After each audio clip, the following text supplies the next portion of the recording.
Assalamualaikum warahmatullahi wabarakatuh. Alhamdulillah, wassalatu wassalamu ala rasulillah Sayyidina Muhammad ibn Abdullah wa ala alihi wa sahbihi wa mawalah, amma ba'du. Para ulama yang saya muliakan, para pejabat baik sipil, TNI dan Polri, hadirin hadirat ma'asyiral muslimin yang berbahagia. Alhamdulillah, malam ini kita dapat bertemu dan berkumpul di tempat ini mengikuti tabligh akbar yang diselenggarakan oleh DPC bekerja sama dengan GMK dalam rangka Maulid mensyukuri nikmat kemerdekaan. Hadirin yang saya hormati, apa hubungan Islam dengan kemerdekaan? Pertama, Islam telah memberikan sugesti, dorongan, semangat, rangsangan kepada orang-orang tua kita dulu untuk bangkit berjuang melawan penjajah.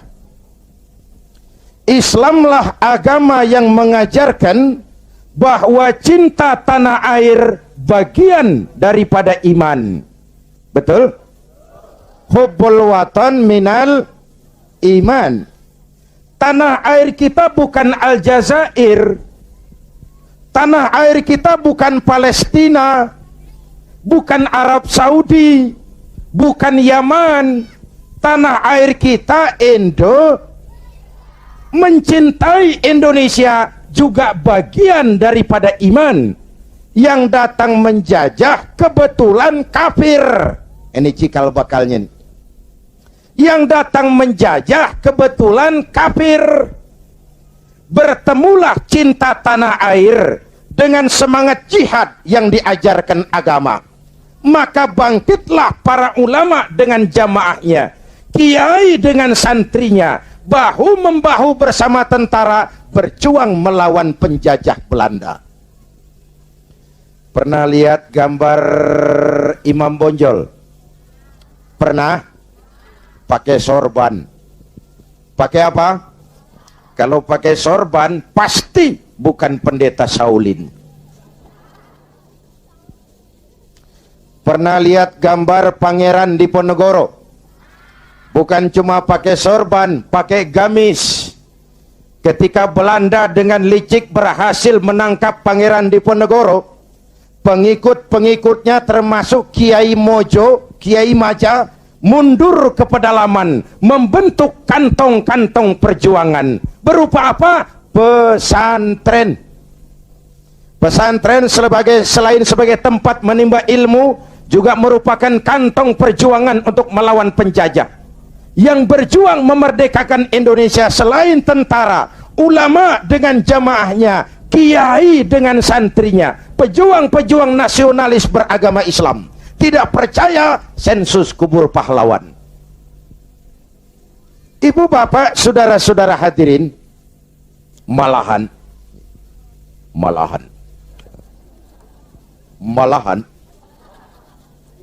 Bung Tomo, tokoh 10 November yang dikenal sebagai Hari Pahlawan, dalam satu pidatonya di Jakarta, saya ingat almarhum Bung Tomo pernah bilang begini. Ini pidato Bung Tomo, saya ulang. Andai kata tidak ada kalimat takbir, ini ucapan Bung Tomo. Andai kata tidak ada kalimat takbir, saya tidak tahu, kata Bung Tomo, dengan apa saya harus menggerakkan putra-putra terbaik bangsa untuk bangkit berjuang melawan penjajah.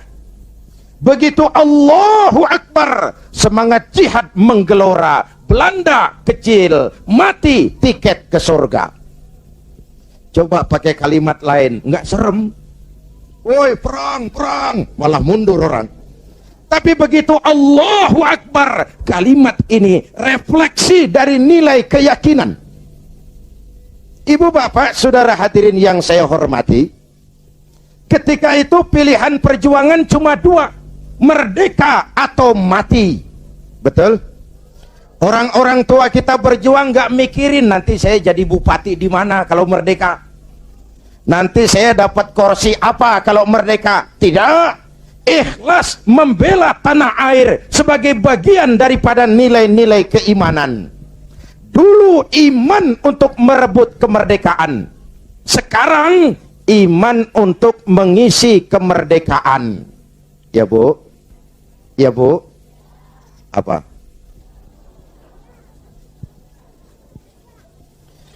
Kalau sekarang kita mensyukuri kemerdekaan, jangan pernah lupa kemerdekaan yang kita nikmati ini ditegakkan di atas keringat, air mata, darah, dan nyawa orang-orang tua kita yang mereka tidak sempat menikmati kemerdekaan negara ini.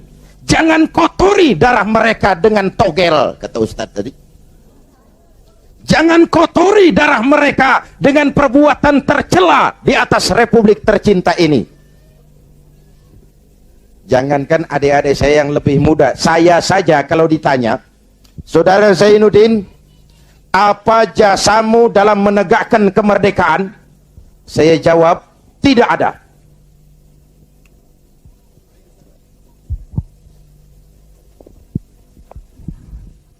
Ngomong apa saya barusan?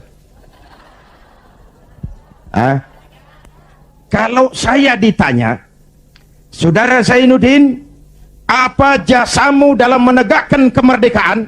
Saya jawab, tidak ada. Kenapa? Karena tahun 45 saya belum keluar. Itu saya. Tapi saya harus tahu diri dong. Kalau sekarang saya bisa minum air kelapa, itu karena orang-orang tua saya sudah nanam pohon kelapa. Betul? Nih adik-adik kecil nih, pernah minum air kelapa enggak? Pernah nanam pohon kelapa? Enggak pernah. Kalau sekarang kita menikmati indahnya merdeka, jangan pernah lupa. Kemerdekaan ini bukan hadiah Belanda, bukan kado Jepang, tidak turun dari langit laksana turunnya embun di waktu malam. Kemerdekaan tidak muncul hanya dengan simsalabim abragadabra. Kemerdekaan ini keringat, air mata, darah, dan nyawa orang-orang tua kita. Ya Bu, ya Pak, syukuri dengan tahlilan kepada arwah para pahlawan. Agustusan ngiping sampai subuh. Tuh arwah para pahlawan gile, roh gua dijogetin.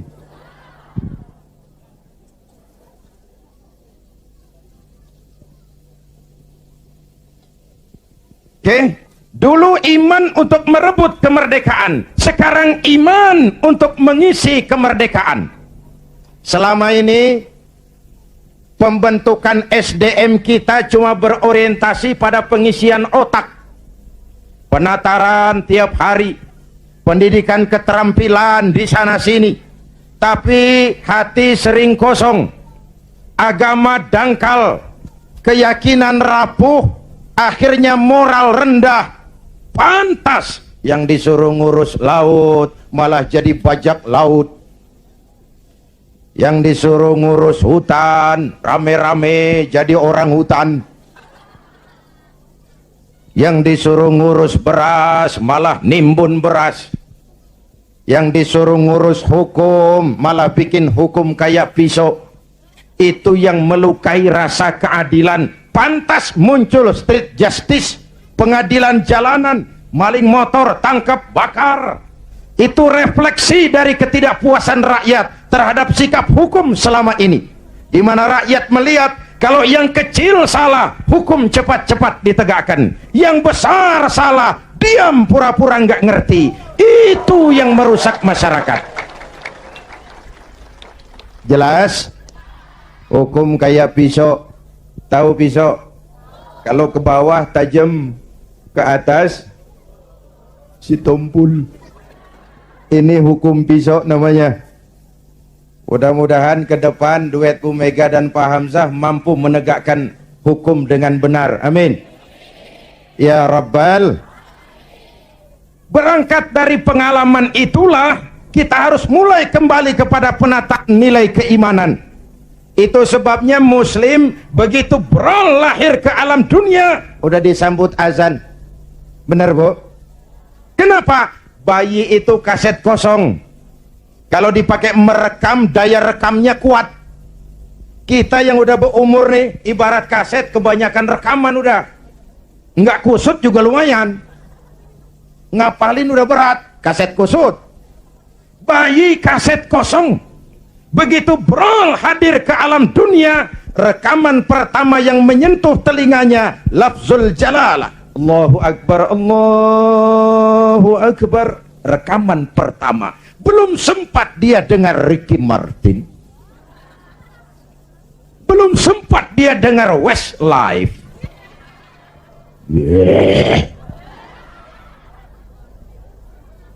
Kok tahu? Ya tahu, gue kan Ustadz Gaul.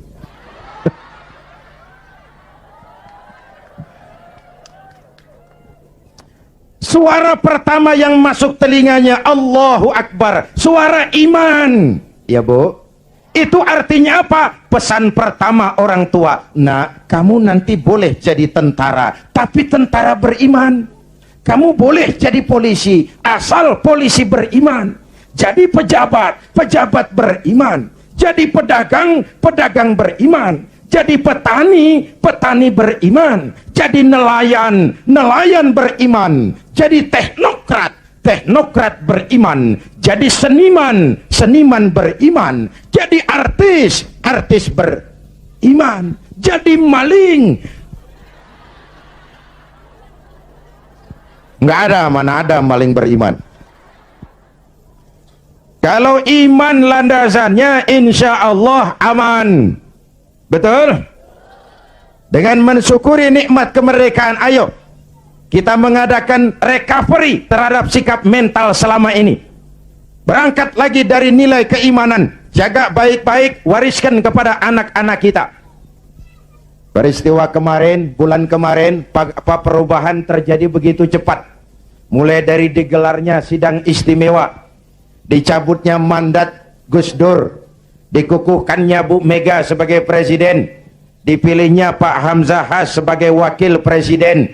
Kalau kita berangkat dari nilai keimanan, maha benar Allah, wa tilkal ayyamu nudawiluha bainan nas. Hari itu kami putar di antara manusia. Ada saat datang, ada waktu pergi. Ada hari lahir, ada saat kembali. Ada waktu dilantik, ada saat menyerahkan jabatan. Hidup cuma nungguin giliran. Maka kalau lagi di atas berkuasa, jangan busung dada dan lupa daratan. Kalau lagi nyungsep di bawah, jangan putus asa dan protes Tuhan. Oi. Oi. Oi, oi, oi. Ayo tetap husnuzon, baik sangka kepada Allah. Hidup cuma nunggu giliran. Jabatan bukan lagi kekuasaan dan fasilitas. Jabatan sekarang kerja bakti, peras keringat, banting tulang. Negara lagi sakit, ekonomi terpuruk, keutuhan bangsa dalam ujian, dan rakyat menunggu perubahan. Betul? Betul?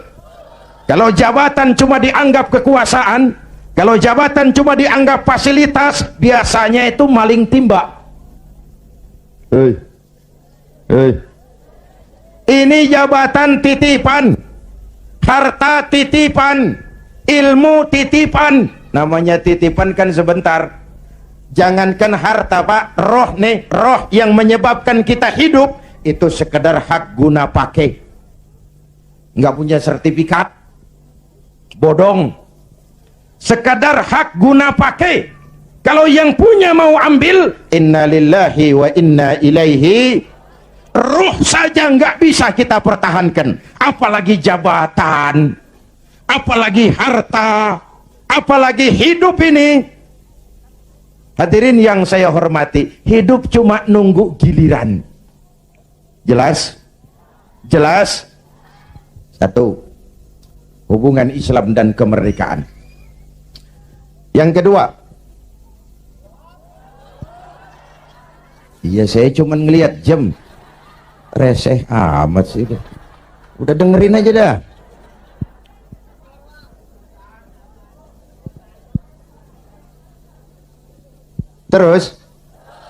Terus menghina itu.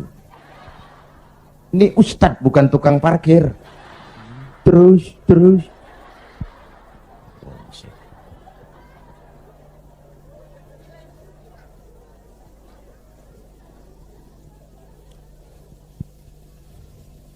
Yang kedua, setelah merdeka, kita mulai menata negeri ini, membentuk wawasan Nusantara dari Sabang sampai Merauke.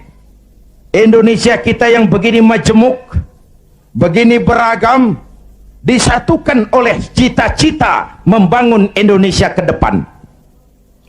Agama yang memberikan dorongan ke arah lahirnya persatuan dan kesatuan adalah Islam.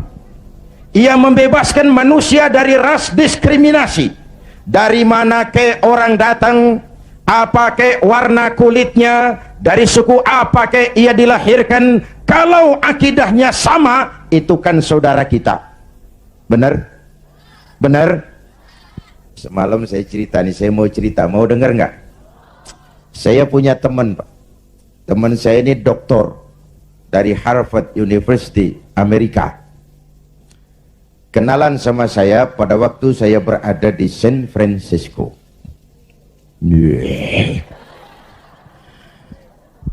San Francisco tahu Bu kan? Tahu ya? Itu dari Tambun ke kanan. Tahu.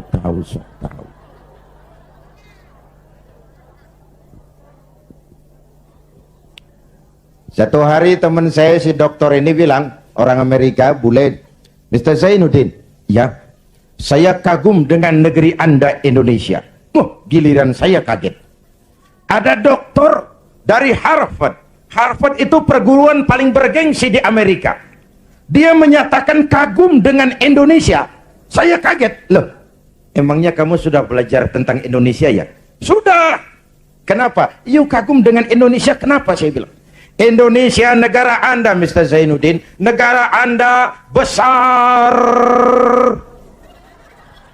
Dalam rangka mensyukuri kemerdekaan, kita bangga dulu jadi anak bangsa. Negara kita besar enggak? Masya Allah.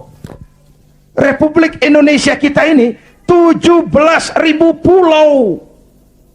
17.000 pulau. Allahu Akbar. Itu belum termasuk Pulau Gadung dan Pulau Gebang. Tambah 2 kalau itu masuk.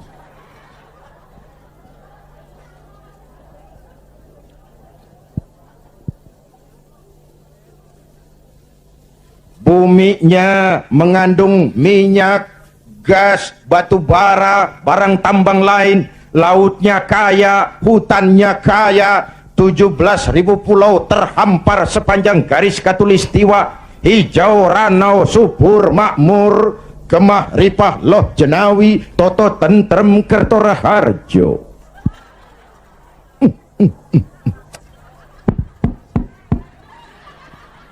Negara besar. Sampai teman saya orang Arab lain lagi, dia bilang, "Inta Indonesia guys, Indonesia bagus." Saya bilang, bagus apanya, Arab? Indonesia negeri Anda subur, tongkat ditanam jadi pohon, namanya singkong. Tongkat ditanam jadi pohon, kami pohon ditanam jadi tongkat, mati tuh pohon.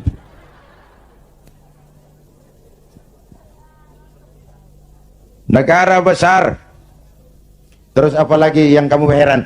Penduduk negeri Anda banyak. Kita rakyat Indonesia sekarang 210 juta. Itu SDM kita. Itu aset kita. 210 juta. Allahu Akbar. Konon menurut keluarga berencana nasional, di Indonesia ini tiap 1 menit lahir 8 bayi. Cuma karena Indonesia luas, nggak terasa. Coba jejer, serem. 1 menit 8 brol. Ini kan menyangkut sekolah yang harus kita siapkan, lapangan kerja yang harus kita sediakan, kesehatan yang harus kita pikirkan, pertumbuhan penduduk kan artinya itu. Pertumbuhan penduduk artinya lapangan kerja, sekolah, kesehatan. Ibu bapak hadirin yang saya hormati, negara besar, penduduk banyak, agama macam-macam. Ini faktor ketiga. Di Indonesia paling banyak agama. Selain Islam, ada Kristen, ada Hindu, ada Buddha, ada Shinto, ada agama Majusi, pengikut Zoroaster, ada agama Kaharingan di Kalimantan. Jawa Tengah masih banyak aliran kebatinan, kejawen, golongan eling. Yang penting percaya kepada Tuhan yang Maha Esa, berbudi luhur, berjiwa bersih, banyak-banyak bersamadi, menyadari tentang hakikat sangkan paraning dumadi, untuk mencapai manunggaling kaula Gusti. Negara besar, penduduk banyak, agama macam-macam, kok Anda bisa satu? Nah ini yang dia heran. Anda pakai lem apa? Saya bilang lemnya 2. Pertama, 87% penduduk republik ini muslim. Watak Islam itu rahmatan lil. Kalau besar, dia mampu melindungi yang kecil. Kalau kecil, dia mampu menjaga diri. Ini bukan umat teroris, ini umat cinta damai. Ini bukan umat biang kerok, ini umat penegak kebenaran. Kita tidak pernah cari-cari musuh, tapi kita pantang lari kalau ketemu musuh. Jelas? Jelas? Hadirin yang saya hormati, lem kedua saya bilang namanya Pancasila. Ini diterima oleh semua agama.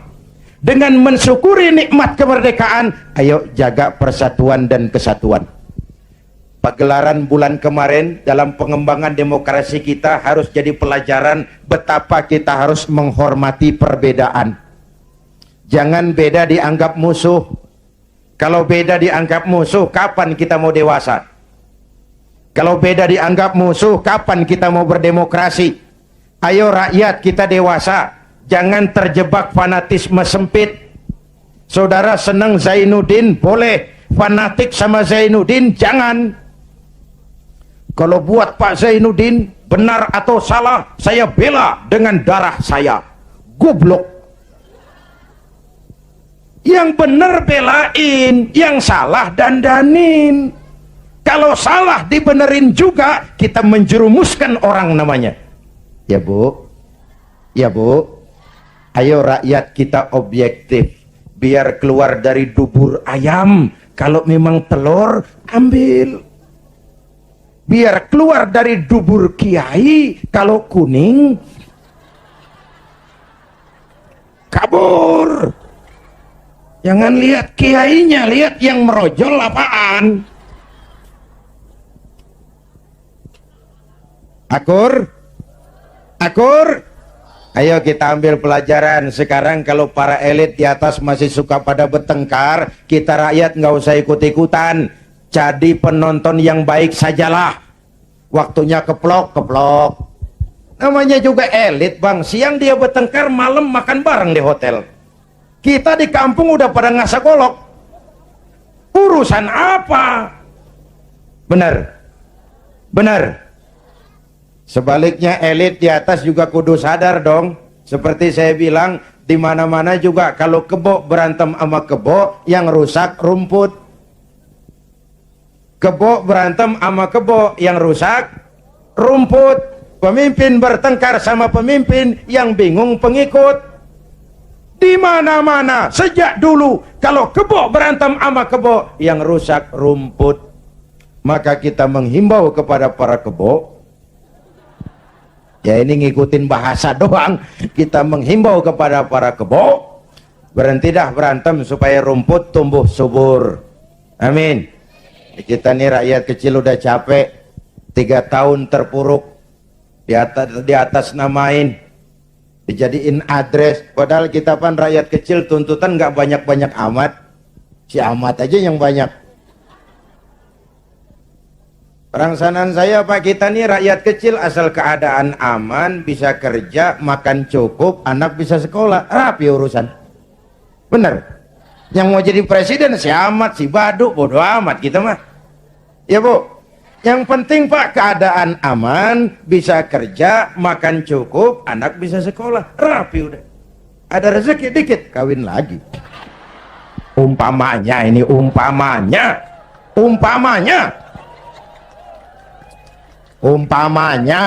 saya bukan ngasih tahu, ngajarin.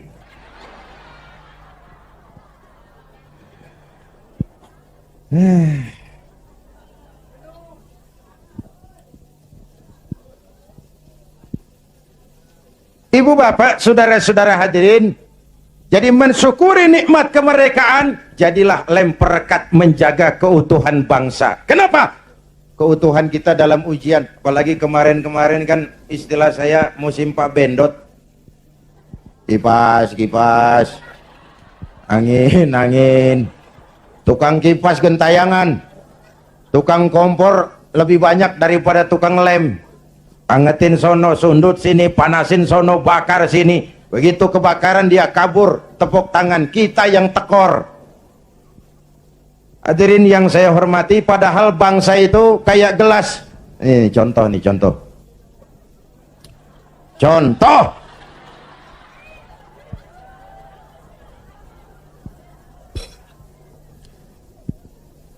Bukan mau minum, contoh. Usil aja, heran. Orang ngasih contoh kudu jelas. Contoh. Bu, ini gelas kalau pecah bisa ditambal nggak? Nah, bangsa kayak gelas, Bang. Begitu pecah nggak bakal bisa ditambal. Timur udah pisah dari Indonesia. Mimpi narik lagi Timur ke Indonesia. Mimpi. Kenapa? Gelas udah pecah, nggak bakal bisa ditambal.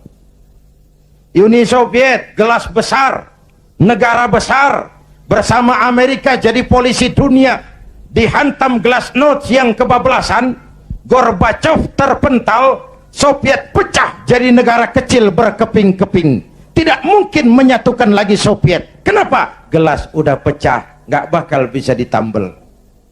Jelas? Jelas? Gua baru minum.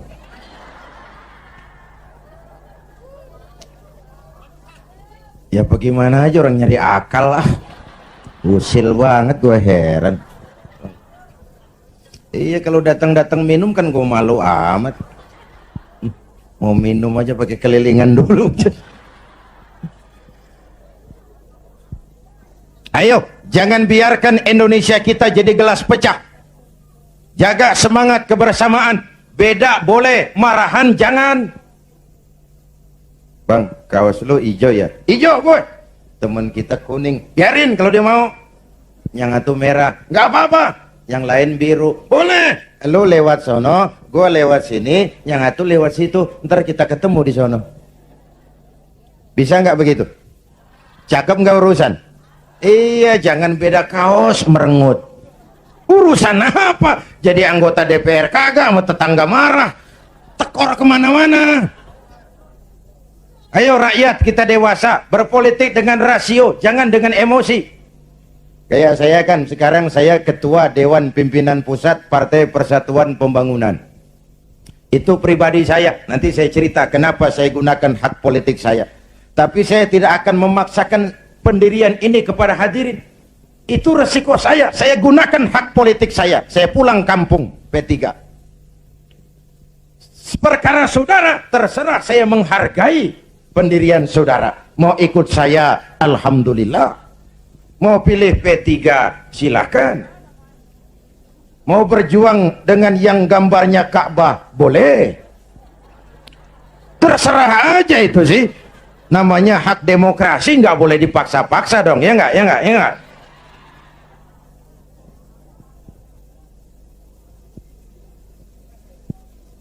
Jangan perbedaan dianggap permusuhan. Kerdil kita kalau beda dikit dianggap musuh. Udah capek kita bangsa ini terkontaminasi oleh dendam sejarah. Di zaman Bung Karno, yang tidak sesuai dengan Bung Karno dicap kontra revolusi. Lalu Bung Karno jatuh, muncul Orde Baru. Bung Karno dianggap Orde Lama. Di zaman Orde Baru, yang tidak sesuai dengan Pak Harto dianggap Orde Lama. Lalu Pak Harto jatuh, muncul lagi reformasi. Di zaman reformasi yang tidak sesuai dengan keinginan kita, segera diacap Orde Baru. Kapan mau selesai kalau naik ini bantai itu, naik itu sikat ini, terkontaminasi oleh politik balas dendam? Tidak akan selesai urusan bangsa. Jelas? Jelas? Ayo kita rukun yuk, kita kompak yuk, kita bersatu yuk, kita pulang yuk.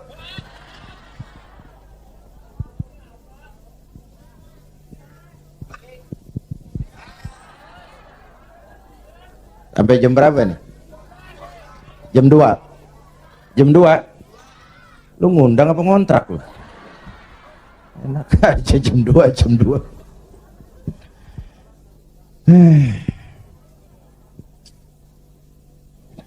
Malam ini saya hadir di sini. Saya nggak merasa sebagai tamu. Saya hanya keluarga datang dan bicara di tengah keluarganya. Bahwa saya lahir di Kebayoran itu sih kebetulan. Saya nggak mesen. Terima jadi mau bilang apa? Belum lama di Sumatera Utara di Medan, satu tabligh akbar saya bicara di tengah keluarga besar suku Mandailing, Batak. Saya diulos, dikasih pakaian kebesaran, diangkat jadi warga Mandailing. Saya dikasih gelar Lubis. Zainuddin MZ Lubis. Saya maulid lagi ke Makassar bersama nelayan-nelayan Bugis. Mereka bikin acara gebyar maulid tradisional Bahari 2000. Kumpul tokoh-tokoh Bugis. Saya dipakein pakaian kebesaran, pakai badik. Saya diangkat lagi jadi warga Bugis oleh wali kota Makassar. Saya dikasih gelar Daeng Tojeng. Tojeng artinya yang benar, Daeng semacam Raden. Kalau dikumpulin nama saya udah lumayan panjang. Haji Daeng Tojeng Zainuddin MZ Lubis. Saya cuma mau bilang inilah Indonesia kita. Begini majemuk, begini beragam. Walaupun bineka, kita tetap tunggal. Nah, bagi kita umat Islam sudah dididik di masjid. Masya Allah, di daerah kita masjid saya bangga selalu penuh dengan sholat berjamaah, terutama subuh.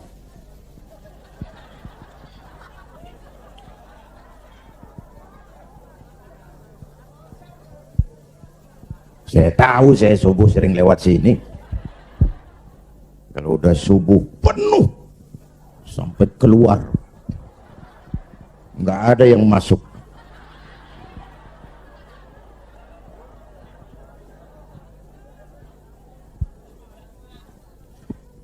Ayo ke masjid. Pertama, siapapun masuk masjid copot sandal, buka sepatu. Betul? Bicara demokrasi, mau bicara reformasi, mau bicara soal keadilan, rohnya satu. Jangan ada warga negara kelas 1 di republik ini. Semua sama di hadapan hukum. Siapapun masuk masjid, copot sandal, buka sepatu. Lurah masuk masjid, buka sepatu, rah. Camat masuk masjid, buka sepatu, mat. Gubernur masuk masjid, buka sepatu, Nur. Presiden masuk masjid, buka sepatu. Jangan ada warga negara kelas 1 di republik ini. Ini cikal bakal demokrasi, reformasi dan keadilan. Negara rusak kalau sudah banyak warga negara kelas 1. Sudah copot sendal? Sudah, Pak. Sudah buka sepatu? Sudah, ayo masuk ke dalam masjid.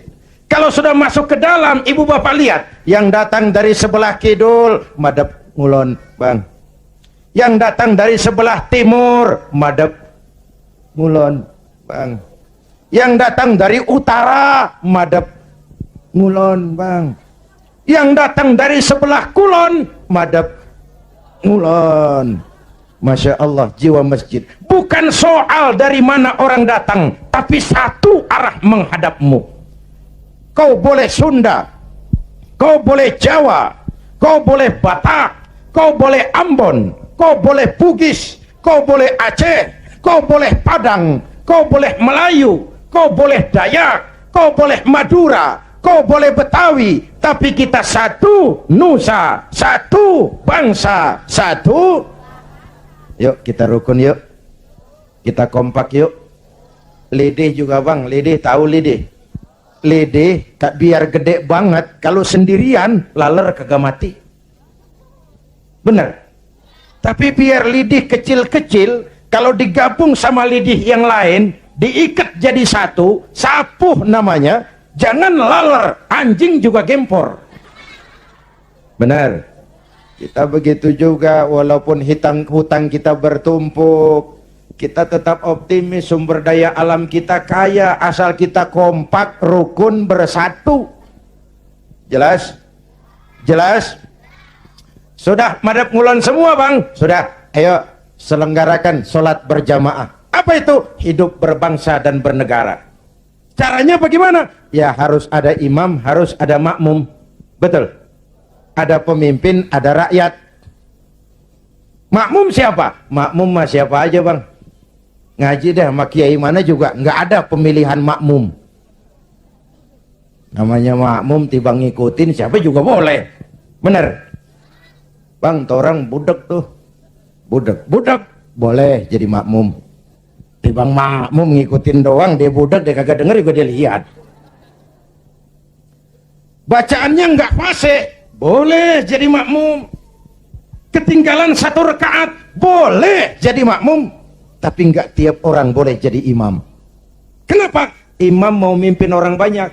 Kalau imam goblok, bego, hancur sembahyang. Benar? Benar? Makanya lain kali milih imam hati-hati. Hei, yang punya masjid pada nih, kalau milih imam hati-hati.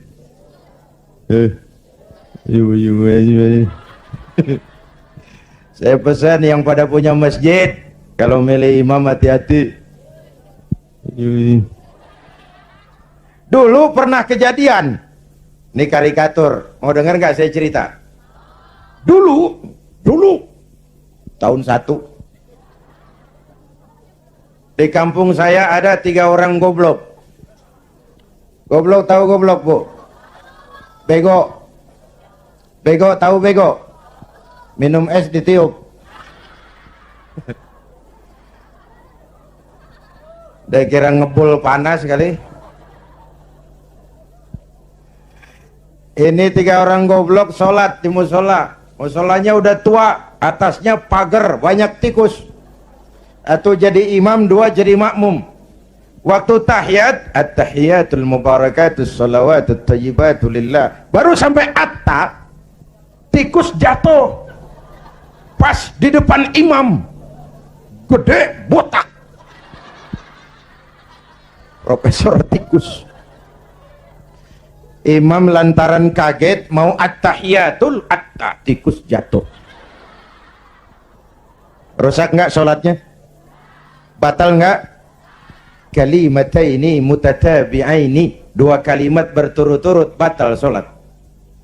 Temennya yang jadi makmum maksudnya mau negor pak, bagus maksudnya mau negor, tapi karena goblok, nggak ngerti konstitusi, nggak ngerti mekanisme bagaimana cara negor imam, nyolek. Lagi sembahyang nggak boleh ngomong katanya. Sudah berapa yang batal? 2. Yang 1 kan mestinya selamat, nyaut, untung gue diem aja gitu. Yang ngobrol bertiga.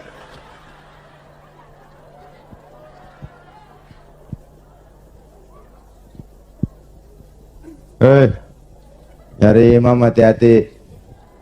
Ya Pak.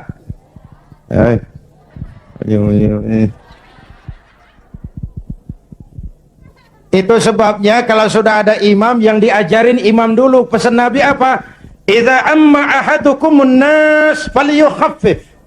Kalau kamu jadi imam, ringankan solatmu, jangan terlalu panjang. Kenapa? Makmum nggak sama kekuatannya. Ada makmum yang tua renta, diri aja udah gemeter.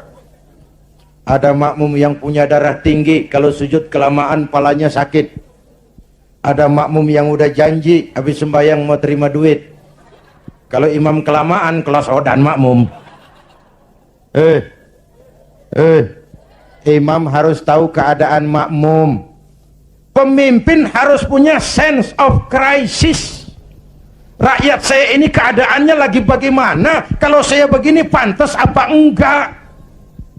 Jangan udah diangkat jadi imam lupa daratan. Sembahyang isya berjamaah, rakaat pertama selesai Fatihah Yasin. Makmum ikut si ikut, nggak punya pilihan lain, tapi hatinya kan ngedumel. Kata makmum, paling sekali ini gua sembahyang di sini. Gua kapok punya imam begini nih. Besok tobatin gua balik lagi.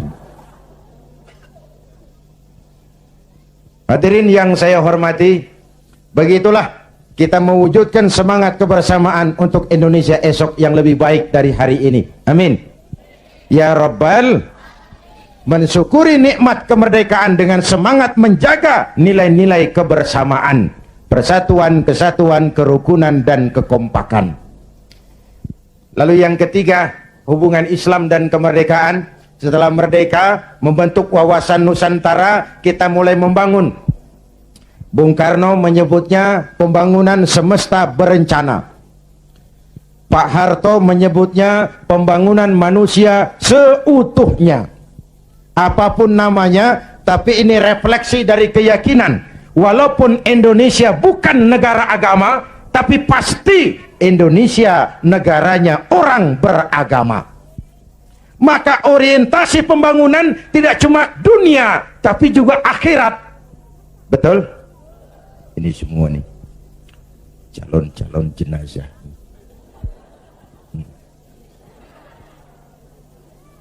Tadi di awal saya bilang hidup cuma nunggu giliran, akhirnya giliran mati.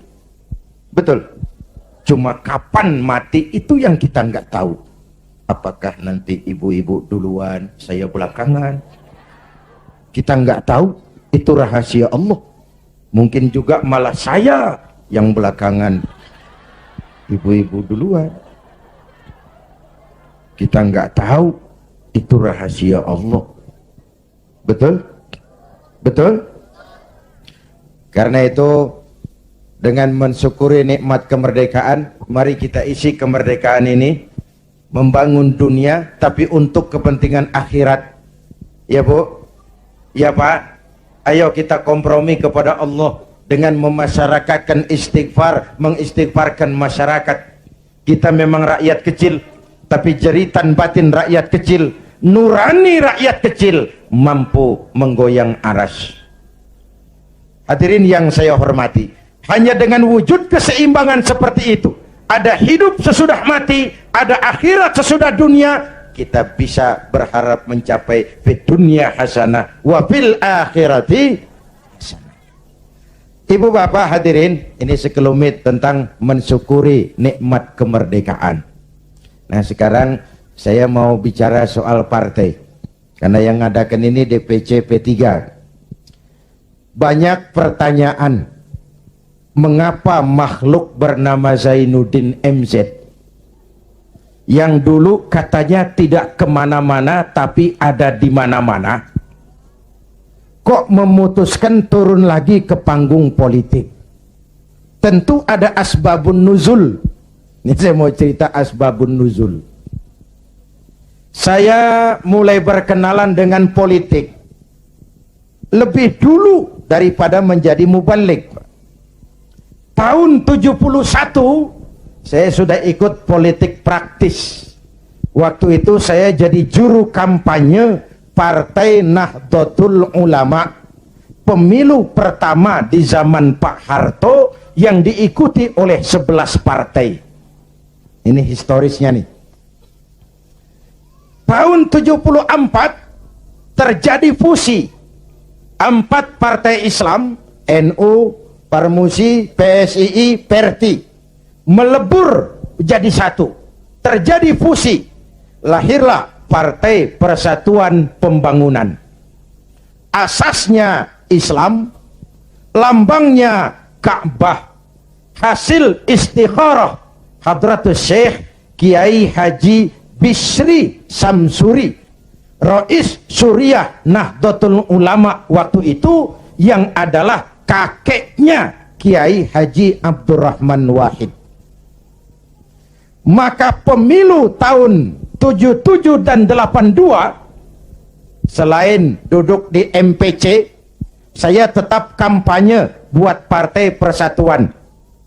Duet sama Haji Roma Irama waktu itu, di zaman galak-galaknya Golkar. Tahun 77 82, Bu, kalau berangkat kampanye itu pamitnya pamit mati. Itu zaman-zaman Amir Mahmud, Amir Murtono, dan Amir-Amir lain itu. Nyawa taruhannya, padahal calon anggota DPR bukan, apalagi calon menteri, digaji kagak. Itu yang namanya panggilan jiwa. Karena partai ini asasnya Islam, tujuannya amar ma'ruf nahi munkar, untuk kemaslahatan bangsa dan negara. Kenapa? Negara ini kan kayak kapal, Bang. Kapal laut. Orang naik kapal laut kelasnya nggak sama. Ada yang di dek kelas 1, kelas 2, ada yang kamarnya di bawah. Kalau yang dapat kamar di bawah perlu air, dia kudu ke atas. Lewat tangga, jalan jauh, capek, keringetan. Potong kompas. Ngapain gua ke atas jauh-jauh? Air deket banget, cuman dibatasin dinding kapal. Gua bor aja nih kapal nih. Ntar air masuk kamar-kamar gue udah bayar pakai duit gue, yang ngebor juga gue, orang lain jangan ikut campur. Kalau didiemin kapal dibor, bocor nggak? Mula-mula sedikit, makin lama makin banyak, makin sulit dikendalikan. Akhirnya kapal miring, tenggelam. Kalau kapal tenggelam, yang mati yang ngebor doang. Seluruh penumpang kapal ikut tenggelam karena satu ngebor. Negara kayak kapal, korupsi, KKN, maksiat, munkarot, kebatilan, kezoliman, ketidakadilan, itu ngebor kapal, bocorin kapal. Di masyarakat juga begitu, kadang-kadang temen ditegur ngotot, biarin aja, yang mabok gue, yang beli minuman gue mabok di rumah gue, kenapa lu pusing? Yang judi gue, pakai duit gue, kenapa lu pusing? Yang zina gue, kenapa lo ribut? Iya, yang judi lo, yang mabok lo, yang zina lo, tapi judi, mabok, zina, maksiat, Mas. Kalau ini negeri kebanyakan maksiatnya, Allah marah, turun gempa bumi, yang mampus bukan elu doang, monyong.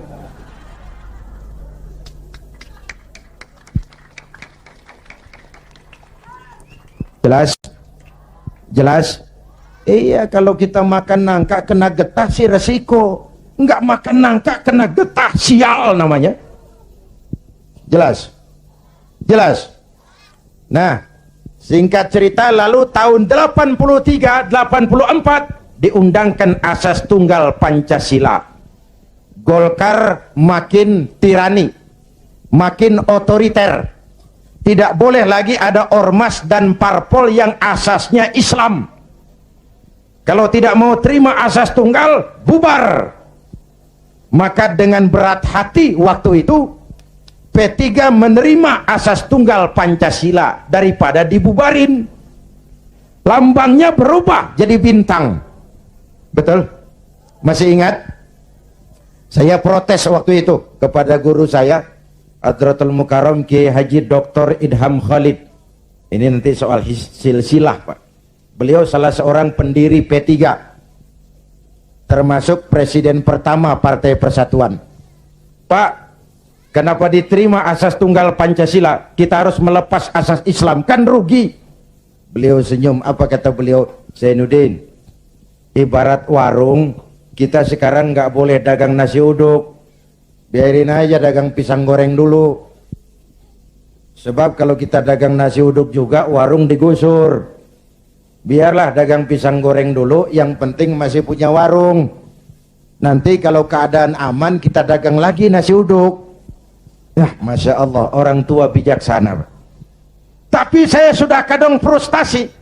Apa artinya lagi berpolitik kalau asasnya tidak Islam? Maka sejak tahun 84 saya mengundurkan diri dari panggung politik. Saya konsentrasi penuh kepada dunia dakwah. Ketika itulah lahir prinsip, saya tidak kemana-mana, tapi saya ada di mana-mana. Itulah politik dakwah. Itu politik dakwah. Kenapa? Waktu itu Golkar kejam, Pak. Tidak boleh ada bunga indah tumbuh di luar istana. Tidak boleh ada bunga indah tumbuh di luar istana. Maka saya harus ngatur strategi supaya saya bisa dakwah ke sana dan kemari. Saya lahirkanlah prinsip tidak kemana-mana, tapi ada di mana-mana. 97, ini cerita singkat. Mulai terjadi krisis moneter. Rupiah kita anjlok, dolar naik ke langit. Ya Bu? Ya Bu? Dari 2.500 dolar sampai 17.200, bagaimana nggak kolab? Akibat krisis moneter muncul yang lebih makro, krisis ekonomi. Sampai sekarang kita masih ngerasain. Ya Bu? Perusahaan besar ambruk, konglomerat terpuruk, hutang numpuk, pejabat ngantuk, PHK di mana-mana, lapangan kerja sulit, pengangguran meningkat, kemiskinan naik, kriminal menjadi-jadi, harga-harga kebutuhan tiap hari berlomba dan membumbung. Ini ibu-ibu di dapur kan ngerasain bener. Ya Bu, tadi udah ditanya tuh sama Ustadz kita, beras naik nggak? Naik. Minyak, kecap, bapaknya anak-anak. Pikir dulu baru nyaut. Naik.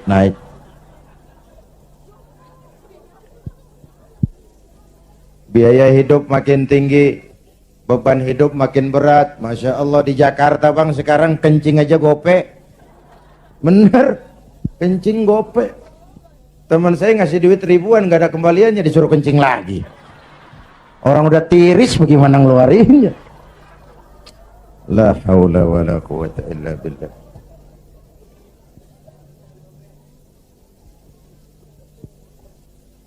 Akibat krisis ekonomi muncul yang lebih mengerikan, krisis kepercayaan. 97. Reformasi bergulir, mahasiswa turun ke jalan, Pak Harto lengser. Ini turunnya Pak Harto, Pak Bu, saya punya dua catatan penting. Pertama, betapa besar arti kepercayaan. Ini kan PDIP sama P3 lagi dapat kepercayaan. Jadi orang nomor 1 dan nomor 2 di Indonesia. Nyari kepercayaan berat, menjaga kepercayaan lebih berat. Kalau dipikir-pikir Pak Harto kok bisa turun? Apa nggak punya duit? Banyak. Apa nggak didukung tentara? Oh, sebagai presiden dia panglima tertinggi ABRI, Pangkostrat mantunya. Kok turun? Jawabannya tidak dipercaya. Tidak dipercaya. Nih pelajaran nih. Nggak punya duit bisa minjam, nggak punya beras bisa minta, nggak dipercaya turun. Betul? Luar biasa kepercayaan itu. Ibu-ibu dari sore mau duduk di sini, nggak minum, nggak makan, kan karena percaya sama saya. Bener? Entah lo nggak percaya, gue bacok. Bener Bu, kepercayaan penting. Orang kayak Saddam Hussein, orang kayak Muammar Gaddafi, orang kayak Fidel Castro, secara ekonomi diembargo habis-habisan oleh Amerika, dikucilkan dari pergaulan internasional. Tapi Saddam tetap mimpin Irak, Gaddafi tetap mimpin Libya, Castro tetap mimpin Kuba. Kok bisa rakyat percaya sama pemimpinnya. Hei, hei, rakyat percaya. Rakyat percaya. Ya Bu, ya Pak. Kalau nggak dipercaya udah berapa dah? Ini. Itu catatan pertama. Catatan kedua, dengan segala kelebihan dan kekurangannya, Pak Harto masih menjaga keutuhan bangsa. Ya udah, kalau nggak dipercaya saya turun. Nggak usah sidang istimewa, ongkosnya mahal. Pak Harto juga nggak nakut-nakutin rakyat. Ntar kalau saya turun Jawa Tengah merdeka. Enggak. Pak Harto juga nggak ngumpulin pendukung. Kalau mau masih banyak pendukungnya. Tapi keutuhan bangsa lebih penting daripada kepentingan pribadi. Itu sosok negarawan. Jelas? Turun Pak Harto, naik Pak Habibie. Habibie ini menurut saya the right man in the wrong time. Pemimpin yang baik tapi muncul pada waktu yang salah. Kenapa? Pak Habibie berhasil menekan dolar dari 17.000 ke 6.000. Itu prestasi ekonomi. Orangnya demokrat, kalau dihujat senyum. Dia masuk gedung DPR, dia senyum. Waktu laporan pertanggungan jawabnya ditolak oleh DPR dengan suara beda cuman puluhan, apa komentarnya? Sambil senyum dia bilang, it's over. Kalau laporan saya ditolak, selesailah saya sampai di sini. Dia tidak maju lagi sebagai calon presiden, padahal masih punya hak mencalonkan diri. Kenapa? Itu namanya tahu diri. Kalau orang udah kagak demen, udah. Muka badak.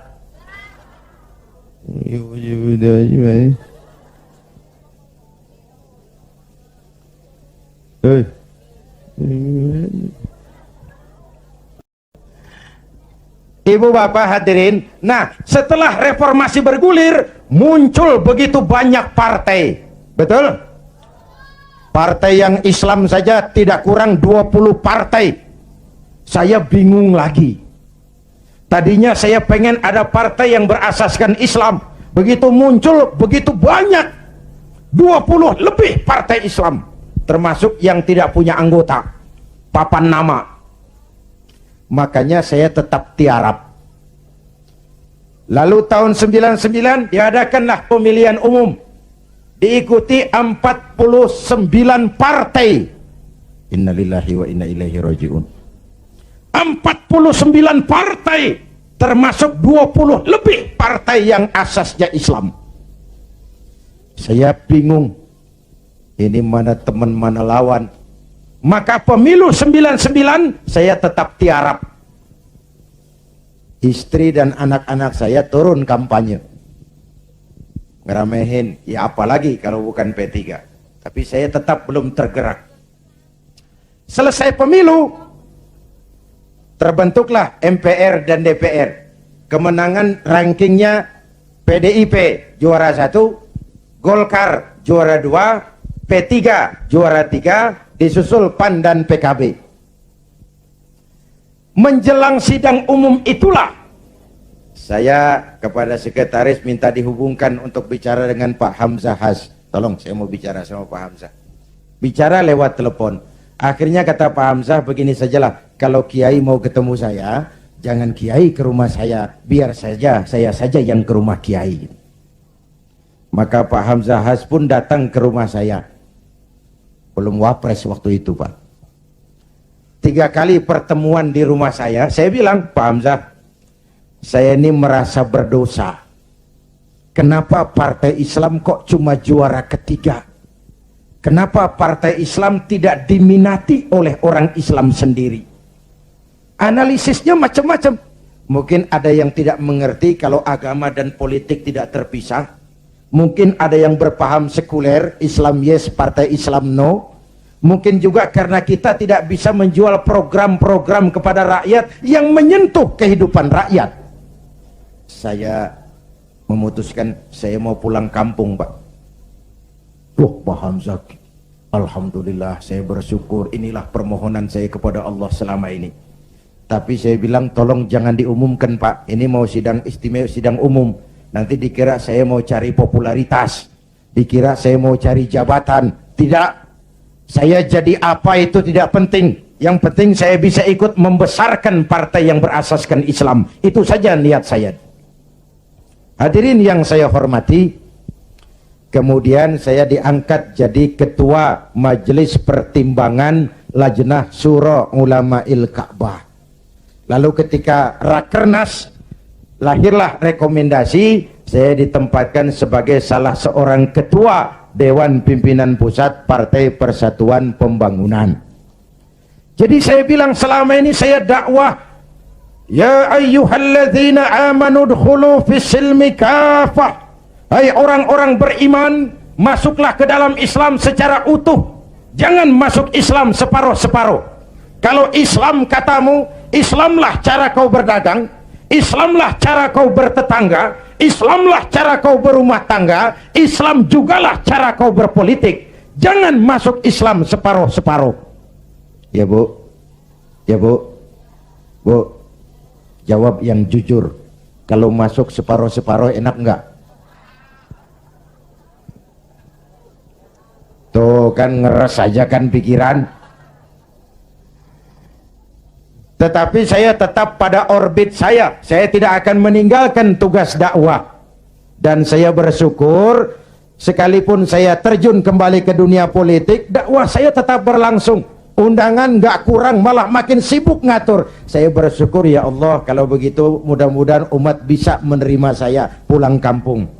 Dan kalau sekarang P3 pada kabinet ini mampu meraih wakil presiden, kenapa tidak pemilu tahun 2004 kita raih kursi presiden? Asal konstitusi, kan sah saja orang punya cita-cita toh. Nah sekarang partai gurem yang kagak dapat suara aja pada minta kursi menteri. Ini tukang kursi lagi laris nih. Partai gurem yang kagak dapat pemilih pakai minta kursi juga, emang urusan apa? Kursi laku banget.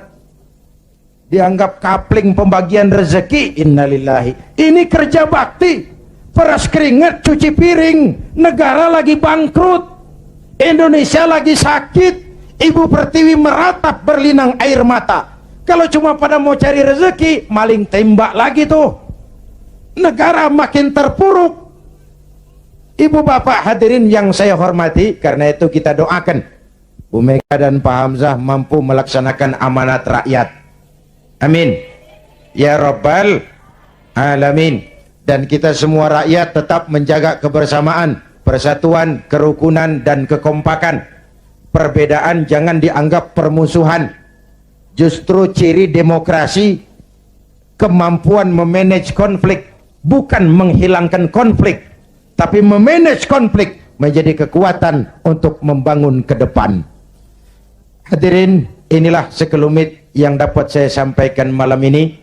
Mudah-mudahan baik mensyukuri kemerdekaan maupun kehadiran saya di partai menjadi jelas adanya, bukan karena target pribadi, tapi karena inginan memberikan kontribusi yang lebih real kepada umat, bangsa, dan negara tercinta ini. Terima kasih atas segala perhatian, mohon maaf atas segala kekurangan. Jumpa lagi di lain kesempatan. Usikum wa nafsi bitaqwallah. Wassalamualaikum warahmatullahi wabarakatuh.